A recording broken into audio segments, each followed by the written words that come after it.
semuanya, Assalamualaikum warahmatullahi wabarakatuh. Para perwira siswa Nautika kelas 4 dimanapun berada, berjumpa lagi dengan saya Ibu Niken di pertemuan kedua untuk Leadership and Teamwork at Sea. Baik Bapak Ibu, kita mulai video conference saya.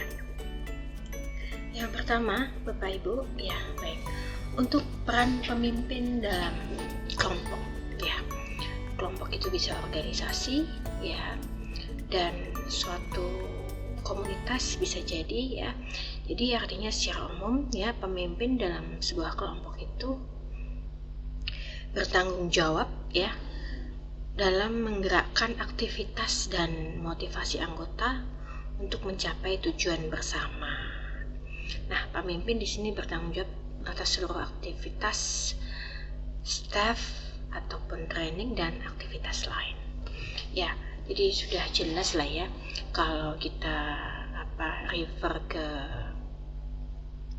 lingkungan di atas kapal ini, artinya nahkoda ini bertanggung jawab dari keseluruhan departemen, mau departemen deck, engine ataupun catering, kan begitu. Kalau untuk di kapal penumpang, ya, kapal-kapal cruise tuh di sana ada catering departemen, ada housekeeping departemen. Itu nahkoda itu adalah puncak inti pusat komando dari lingkungan yang terbatas, tetapi juga mempunyai resiko yang sangat besar di situ.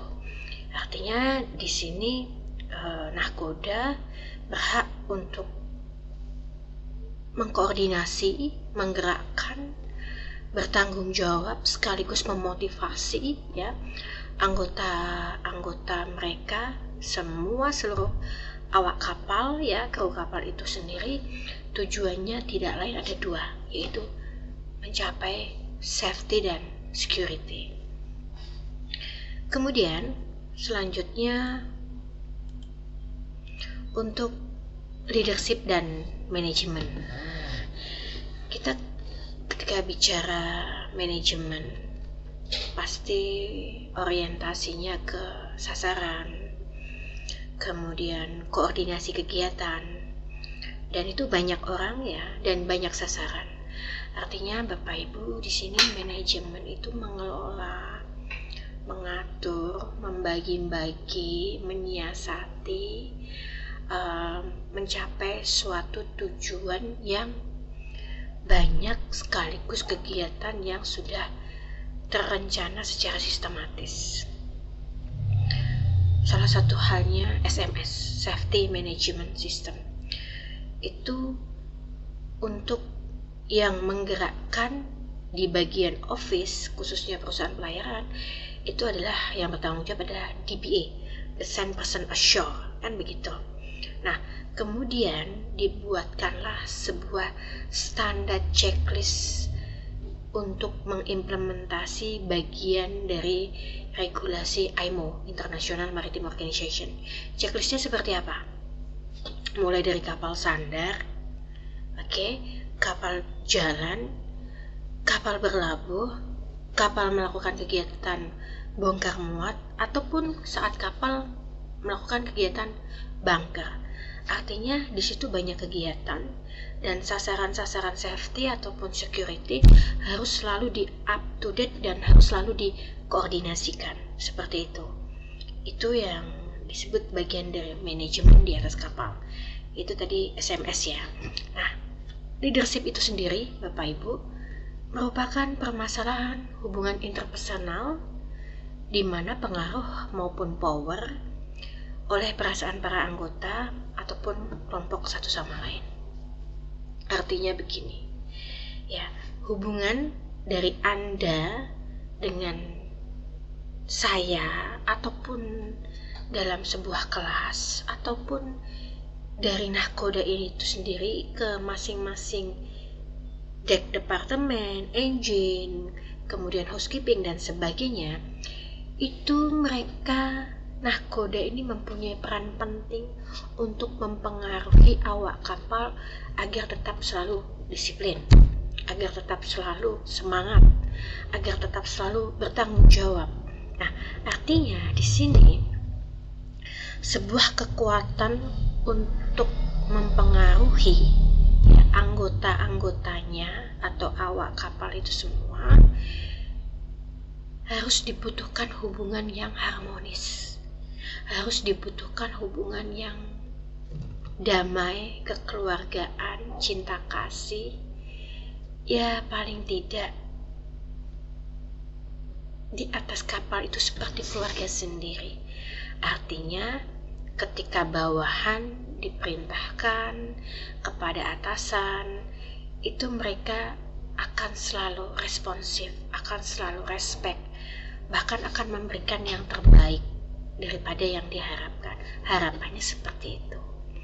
Dan hal ini harus dijaga, moodnya harus dijaga, stabilitas emosinya, karena menyadari bahwa yang namanya human atau manusia itu sendiri mempunyai fluktuatif dan adaptif perasaan setiap harinya, setiap waktunya yang tidak pasti, berbeda-beda. Hari ini saya semangat, nggak tahu besok mungkin saya lagi banyak hutang jadi males gitu kan. Atau mungkin Anda hari ini habis diputus cinta, harusnya besok ini semangat, tetapi Anda malah lebih semangat. Kenapa?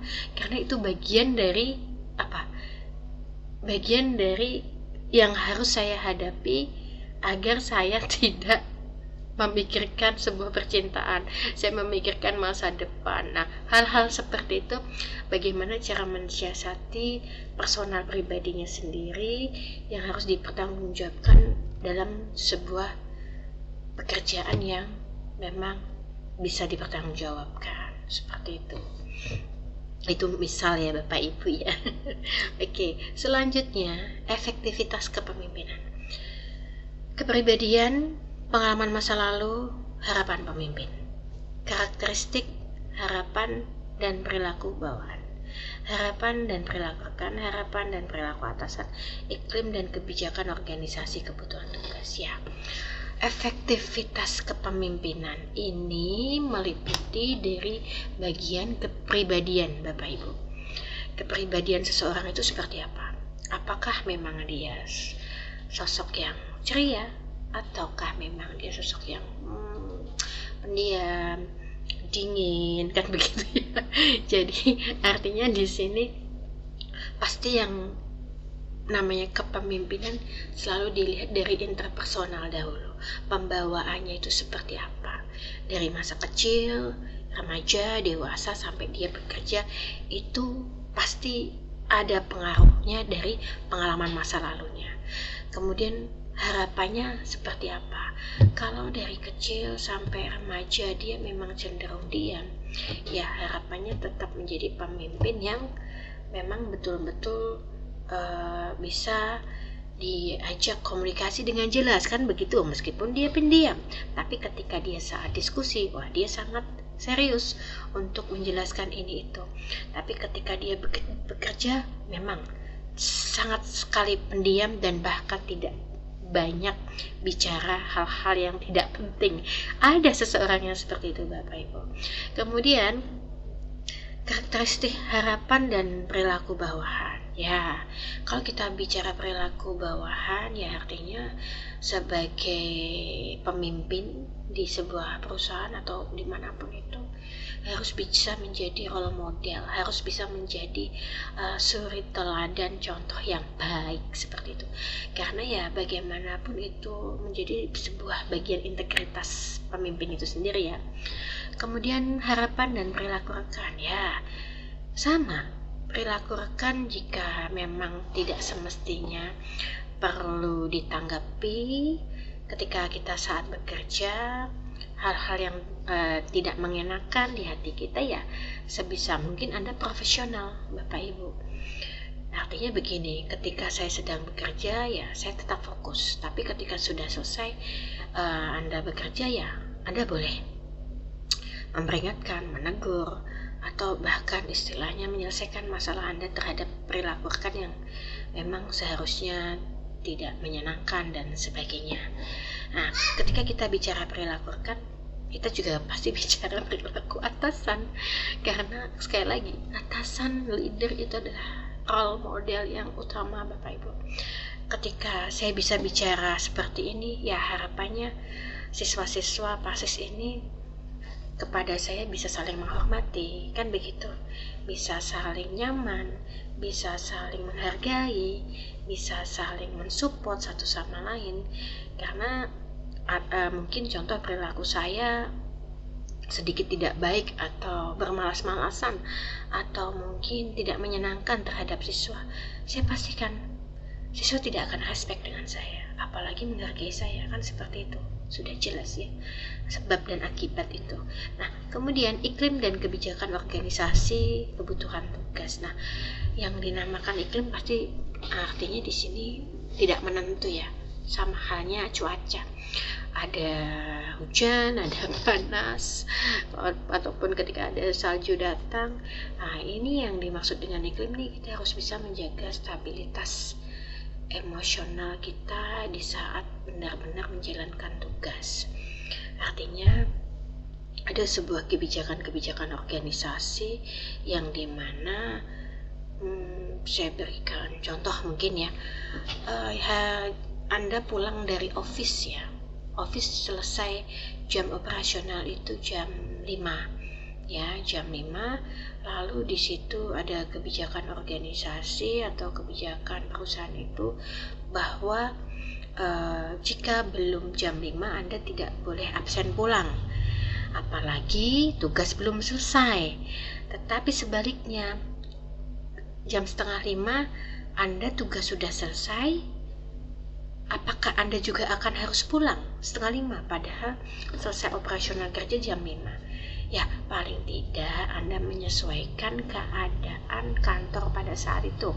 Mungkin ada temannya atau rekan kerjanya yang mengalami kesulitan, Anda bantu dahulu sembari melihat sampai jam 5 Anda baru bisa pulang, ataupun sedikit adanya obrolan yang menghangatkan personal atau keakraban satu sama lain antara tim kerja, itu juga bagus. Jadi artinya di sini Anda tidak hitung-hitungan waktu, tapi Anda mempunyai loyalitas dalam sebuah pekerjaan itu sendiri. Nah, seperti itu Bapak Ibu. Oke, selanjutnya kemudian gaya pendekatan kepemimpinan. Baik, di sini ada 4. Ada atribusi, karismatik, transaksional, dan transformasional. Atribusi itu sendiri adalah atribut yang dibuat oleh orang terhadap orang lain, atribut yang dibuat orang terhadap orang lain. Contohnya seperti apa? Atribut itu, kalau kita bicara atribut ya seperti seragam, ada top name, ada epaulet, ya bahkan ada pin dan sebagainya. Artinya di sini atribut ini ketika Anda menjadi sebuah manajer di sebuah perusahaan atau nakoda, ya pastikan Anda bisa, satu, atributnya harus bisa komunikasi dengan jelas. Kedua, bisa mengkoordinasi awak kapal dengan baik. Ketiga, bisa menyelesaikan konflik. Itu bagian dari atribusi Bapak Ibu. Oke, yang kedua, karismatik. Atribut heroik dari pengamatan tertentu, menonjolkan diri yakin dan dinamis. Saya berikan contoh adalah Presiden Insinyur Soekarno. Tidak usah jauh-jauh, ketika beliau membacakan sebuah naskah proklamasi, hanya membaca saja, kita tidak melihat orangnya, dengan mendengar saja itu akan terlihat suara yang berkarisma, suara yang mempunyai intonasi yang memang betul-betul meyakinkan pendengarnya untuk mengikuti perintahnya, kan seperti itu. Apalagi ketika sudah melihat beliau dengan wajahnya berbicara, kemudian dengan intonasi yang menggebu-gebu, penuh semangat dan meyakinkan, itu adalah bagian dari gaya kepemimpinan yang karismatik, seperti itu. Transaksional, memandu dengan memperjelas peran dan menentukan tugas. Oke.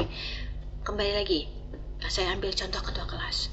Ketua kelas memperjelas tugasnya bendahara, tugasnya sekretaris, tugasnya tim sukses kelulusan, apa. kemudian tugasnya apa-apa, atau mungkin mualim 1 saat ingin latihan safety drill mengumpulkan dulu di master station dari EBI, koki, mualim, engineer dikumpulkan, ditanya apa tugas Anda sesuai master list ketika kebakaran, kandas, collision dan sebagainya.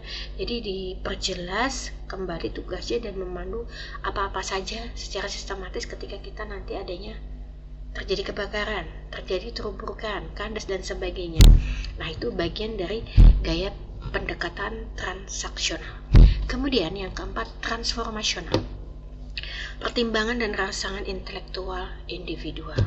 Artinya begini, ketika kita bicara semangat kerja sebuah anggota di perusahaan ataupun di kapal ataupun dimanapun itu,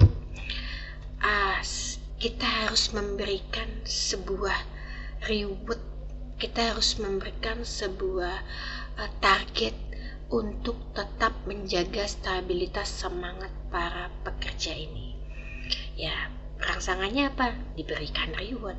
Rangsangannya apa? Oh, kita mempunyai target sekian yang harus jauh lebih baik dari tahun lalu. Tahun lalu kita presentasi untuk bisa safety ini di atas 70%. Tahun ini harus 80% dan di situ harus ada reward dan sebagainya. Nah, sehingga meningkatkan semangat dari awak kapal juga sekaligus adanya pertimbangan-pertimbangan yang harusnya nanti apa-apa saja yang dicapai yang sebelumnya belum pernah, seperti itu Bapak Ibu. Itu 4 dari gaya pendekatan kepemimpinan. Selanjutnya di sini adalah salah satu contoh dari master order. Ya, master order ini membuat perintah tertulis dari manajemen yang mendasar. Kalau di atas kapal itu nanti Anda akan temukan ya, master standing order ini ada di anjungan. Ini adalah perintah sifat yang tetap, khususnya saat dinas jaga di laut, bongkar muat, ataupun berlabuh. Apa-apa saja tugasnya perwira, apa-apa saja tugasnya masinis, seperti itu. Nah, untuk master neck order adalah perintah tertulis tambahan di suatu tempat yang khusus. Contoh, Anda melewati area pirate, khususnya di Selat Malaka jam 23.00. Jam 21.00 nahkoda naik memberikan catatan ABCD. Salah satunya harus ditambahkan extra watch officer, ditambahkan standby senjata tajam, ditambahkan standby kru yang berada di haluan kah, buritan kah, dan harusnya ada tambahan teropong dan aldis. Saya rasa untuk pertemuan yang kedua ya, saya rasa di sini dulu. Jika ada pertanyaan boleh diskusi by e-training ataupun Zoom nanti dengan saya akan buka diskusi. Jika tidak, sampai ketemu lagi di pertemuan ketiga. Saya ucapkan terima kasih. Saya akhiri. Wassalamualaikum warahmatullahi wabarakatuh.